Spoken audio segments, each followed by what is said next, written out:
Kung magkukulang ng karunungan ng sino man sa inyo, ay humingi sa Diyos na nagbibigay ng sagana sa lahat at hindi nanunumbat. At ito'y ibibigay sa Kanya. Ngunit humingi siyang may pananampalataya.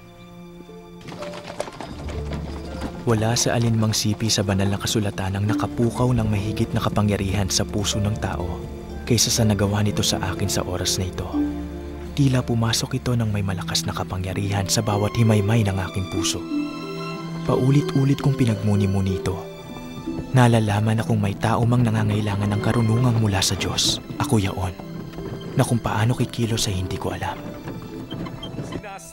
Ang mga guro ng iba't ibang sekta ng relihiyon ay magkakaibang pagkaunawa sa iisang sipi ng banal na kasulatan na nakawawasak ng lahat ng tiwala sa paglutas ng katanungan sa pamamagitan ng pagsangguni sa Biblia. Sabi sa banal na kasulatan. Sa wakas nakarating ako sa pagpapasya na alin sa dalawa. Ako'y mananatili sa kadiliman at kaguluhan o kaya'y kinakailangan kong gawin ang tagubilin ni Santiago, yaon ay humingi sa Diyos.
Matapos na magtungo ako sa lugar na kung saan ko binalak magtungo, matiyak na ako'y nag-iisa. Ako'y lumuhod at nagsimulang ialay ang mga naisin ng aking puso.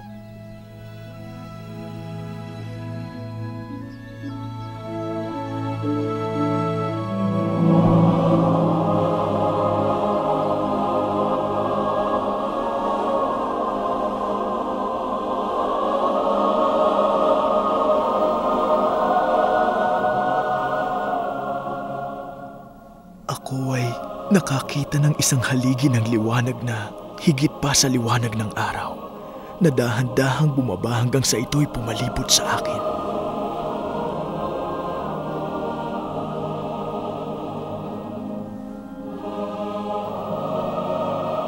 Nang tumuon sa akin ang liwanag,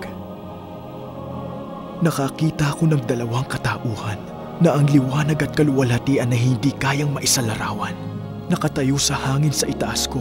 Ang isa sa kanila ay nagsalita sa akin. Tinatawag ako sa aking pangalan at nagsabi, itinuturo ang isa. Joseph, ito ang aking pinakamamahal na anak. Pakinggan siya.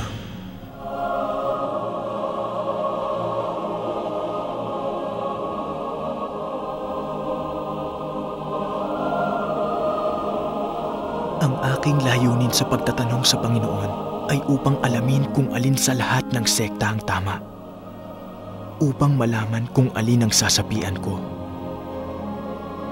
Sinagot ako na hindi ako dapat sumapi sa alinman sa kanila. At marami pang ibang bagay ang sinabi niya sa akin.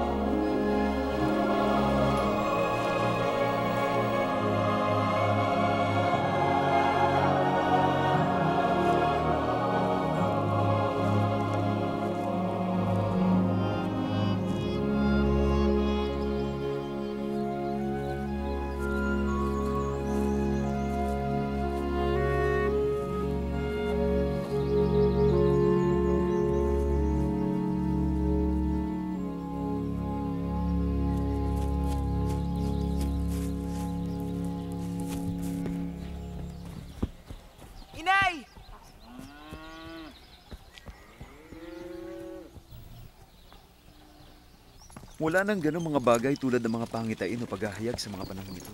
Hindi ko sinisisi ang sino mang hindi maniwala sa aking kasaysayan. Kung hindi ko ito naranasan, ako mismo'y hindi maniniwala. Gayunpaman, ito'y isang katotohanan na ako'y nakakita ng isang pangitain. Ako'y tunay na nakakita ng liwanag.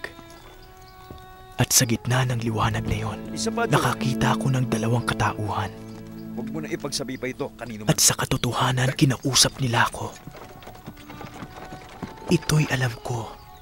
At nalalaman ko na ito'y alam ng Diyos. At ito'y hindi ko maipagkakaila.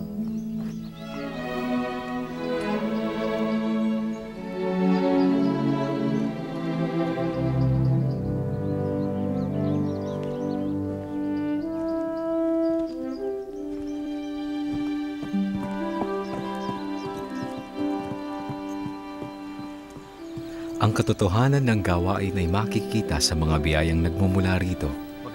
Si Joseph ay tinawag ng Diyos. May gawain siyang gagawin. Sa pamamagitan niya, may bagong ipinahayag ang Panginoon. Isang talaang naglalaman ng kabuuan ng Ebanghelyo. Walang ibang pangalang ibinigay kung saan ang kaligtasan. Ito ay isinalin sa pamamagitan ng kaloob at kapangyarihan ng Diyos. Sa pamamagitan lamang ng pangalan ni Kristo. Ang Panginoong At makapangyarihan. inilathala bilang aklat ni Mormon, isa pang tipan ni Heso Kristo. Ginoong Smith, anong palagay niyo? At kung kayo ay magtatanong ng may matapat na puso, na may pananampalataya kay Kristo, Kanyang ipaaalam ang katotohanan nito sa inyo sa pamamagitan ng kapangyarihan ng Espiritu Santo. At sa pamamagitan ng kapangyarihan ng Espiritu Santo, malalaman ninyo ang katotohanan ng lahat ng bagay.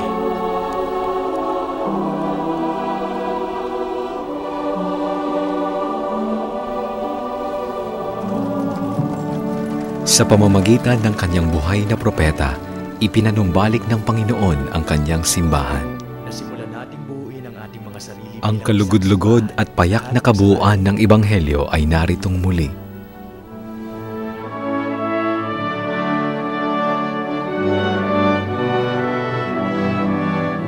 Dahil dito, ako ang Panginoon, nalalaman ng kapahamakang sasapit sa mga naninirahan sa mundo, ay tinawag ang aking tagapaglingkod na si Joseph Smith Jr. at nangusap sa kanya mula sa langit nang ang kabuuan ng aking ebanghelyo ay maihayag sa mga dulo ng daigdig.